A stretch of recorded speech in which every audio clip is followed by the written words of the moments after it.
Ek wil gou vir julle die antwoord voorlees van 'n Franse generaal, 'n hoë opman. Hierdie ou is 'n kenner op militêr, weermag en alles. En sy naam is Michel Jacob-Fleuve. Michel Jacob-Fleuve. En nou, hy het nie 'n Franse van nie, maar hy was hoof van die Franse legioen, die French Foreign Legion, vir lang tyd. En baie aantreklike man. Ek sal sy foto's op die einde van die video bysit. En toe hulle nou, hierdie hele storie wat Trump nou sê, maar jong, NAVO moet nou help met die oorlog. Kyk, die VSA het hulle gat gesien met die Iranese. Die Interceptor missiele is besig om uit te hardloop, daar is nie genoeg om nog in te kom nie. Die voorraad was van die begin af nie genoeg nie. So, as die Iranese bly vuur, wel, dan gaan daar van Tel Aviv en Jerusalem en al hierdie Amerikaanse basis net mooi niks oorbly nie. Hulle gaan dit 'n tweede Gaza maak. Die Iranese gaan hom net so doen. Nou ja, so Trump val nou rond, hy is soos 'n kat op 'n warm sinkplaat. So hy het nou oral gaan vra vir hulp. Nou sê hierdie man die volgende: French General Michel Jacob-Fleuve just compared joining Trump's Iran war to buying cheap tickets for the Titanic after it already hit the iceberg.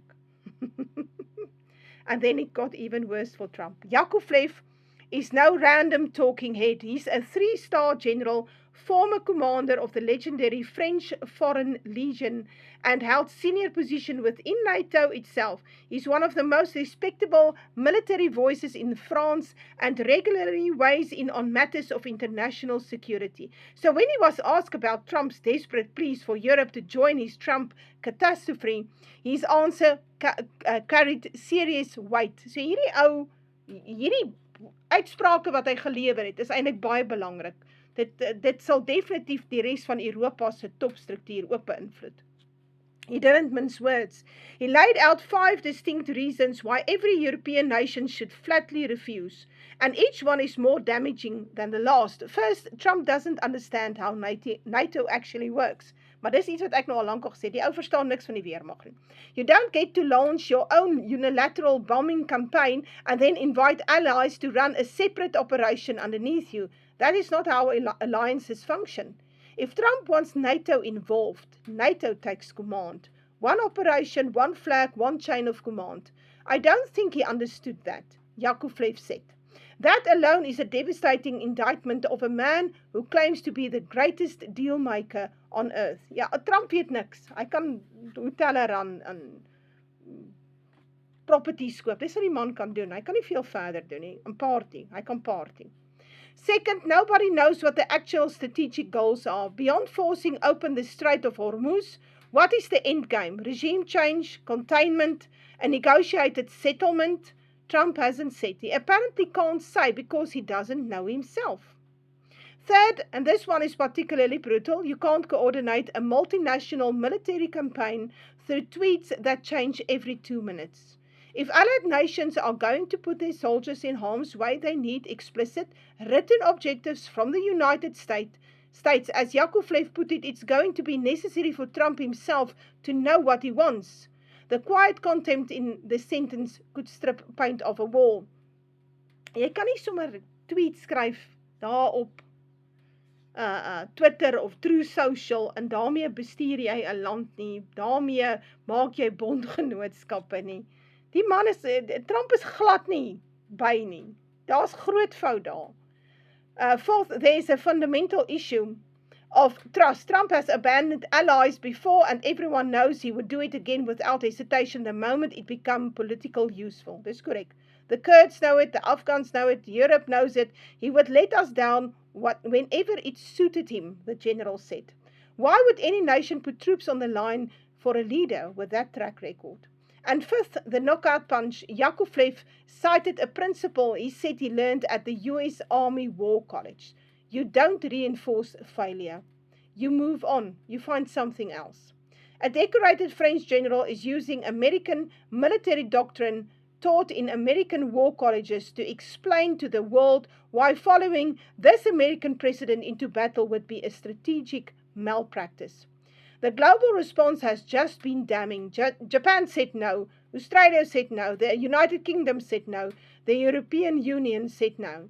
Meanwhile, the Iranian missiles and drones have made the Strait of Hormuz so dangerous that insurance companies won't cover oil tankers passing through it. 20% of the world's petroleum normally flows through that strait. Oil prices are skyrocketing and consumers everywhere are feeling it. Trump started this, he escalated it, he isolated America from its allies in the process. Baie goed geskryf. So, mense kan dit gaan opsoek, ek het dit gaan korreleer, hierdie is ware inligting, jy kan dit gaan soek op die internet. Trump het nie 'n idee wat hy doen nie. Hy het opgetree onder die beheer en die bestuur van die ware president van Amerika, naamlik Bibi Netanyahu, wat niemand nou weet op hierdie stadium wat het van hom geword nie, ons sal nou praat daaroor. So, en die IDF en die Mossad het die inligting vir hom gevoer, en vir hom sê, Trump, eet nou mooi, moenie luister na die CIA nie, moenie luister na jou eie generale nie, hulle weet bogger al, weet nie, jy moet ons vra, ons weet beter, die Mossad weet beter, war by deception. Kyk, die Jode, die IDF, se lese is, we make war by deception. So jy kan hulle glad nie vertrou nie, maar niks wat hulle sê, kan jy enigstens vertrou nie, want hulle manier van oorlog maak, is via bedrog, maar dit het Jesus vir hulle gesê, daar in Johannes 8, toe sê hy vir hulle, julle vader was 'n mensemoordenaar van die begin af, en toe sê hy is die vader van die leuns, en effektiewelik julle praat leuns, en dit is hoekom julle my nooit sal erken as God self nie. Hulle doen tot vandag toe, erken hulle nie Jesus nie as God nie. Hulle wag nou vir hulle Messias, ek hoor daar is een of ander, as nou weer nuus uit van een of ander rabbi wat sê, hy kan nie, hierdie straat van Hormuz is baie belangrik, want dit beteken, die Messias is naby. Ja, die Jode sê, as hy die Messias kom, dan gaan hy nou van al die Christene op die aarde ontsla raak. Hy sal hulle almal doodmaak. So ja, hoe dit ook al sê, hier het 'n generaal, 'n Franse generaal, 3-ster generaal, vir Trump mooi verduidelik wat sy sot is hy. Nou, een of ander tyd gaan Trump agterkom, hy is 'n sop, maar ek dink dit mag dalk 'n bietjie laat wees. In die proses is die wêreldekonomie besig om baie vinnig af te hardloop na die kraans toe. So, 'n mens moet nou begin dink wat jy kan doen. As jy kan, moet jy nou kos bymekaar maak, diesel. Die tyd sal kom dat jy nie eers kan werk toe gaan nie. Ons is op pad na daai punt toe.